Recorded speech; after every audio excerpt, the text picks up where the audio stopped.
In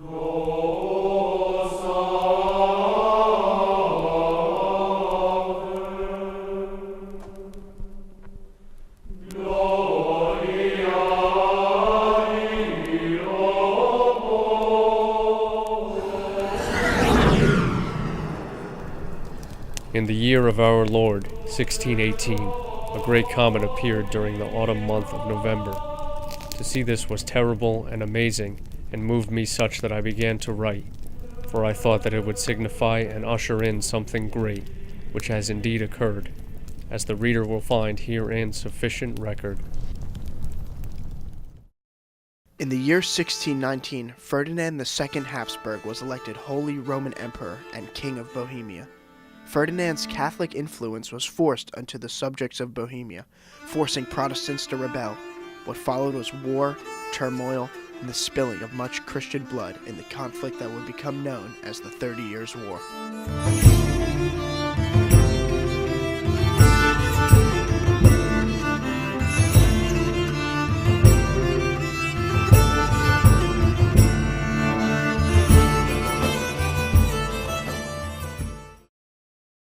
Johannes Hans Herbro was a shoemaker from the territory belonging to the Free Imperial City of Ulm within the Holy Roman Empire. His journal, an account of the noteworthy events during the 30 Years' War, is a very rare memoir. After witnessing the comet of 1618, Herbro was inspired to chronicle his experiences and the great events of his time. His journal vividly demonstrates the personal, social, economic, and demographic costs of the war, and how the people dealt with its challenges. Several hundred infantrymen marched through overnight. An impossible burden has now been placed on the peasantry throughout the land, since we have to buy for the soldiers whatever they want to have, including meat, wine, beer, and other things. The war severely damaged the infrastructure of the empire and devastated the lives of millions. As much as a quarter of the empire's population may have perished as a direct result of the scarcity in food and the economic upheaval it caused. Then, out of the inflation and famine, there arose a misery above all misery. Many thousands of people were brought down by famine, war, and pestilence. Many hideous and loathsome things were eaten by the poor people: dogs, cats, mice, and dead livestock.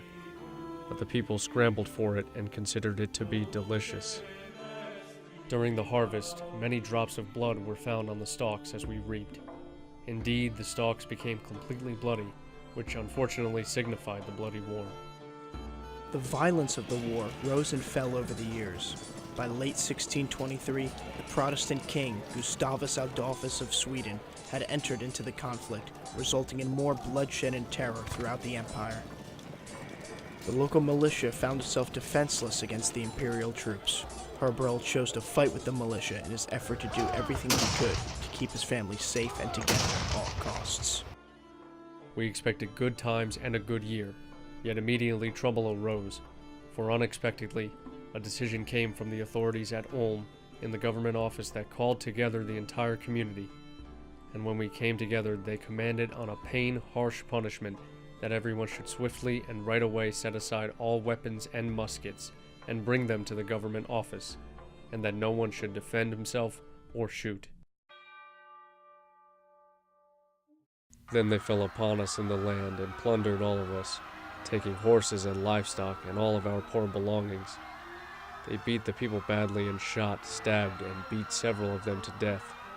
No town was strong enough to fend them off, although several began to do so, but it turned out badly. I also began to do the same thing at Weidenstaden, but it went awry for us, for we fended them off for 2 days, but it did not help. When the first opportunity presented itself, Herbro took his family and fled towards the city of Ulm. Then we had to leave behind everything that we had, and when we could only come from there with our wives and children and our lives, we were happy to let the rest go. So great was the necessity.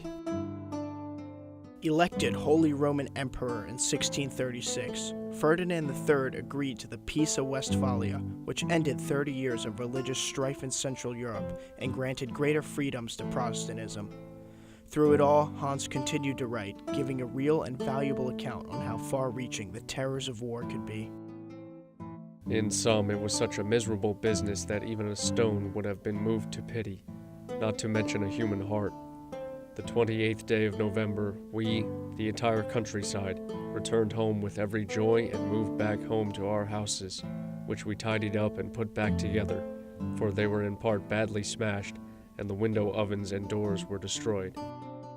On a personal level, he and his wife suffered hunger, death, and exile, and the deaths of 7 children. Herbrel died at the age of 80 in 1677. His writings live on as an inspiration, giving all of us in later years a context for how far humanity can come under such strife.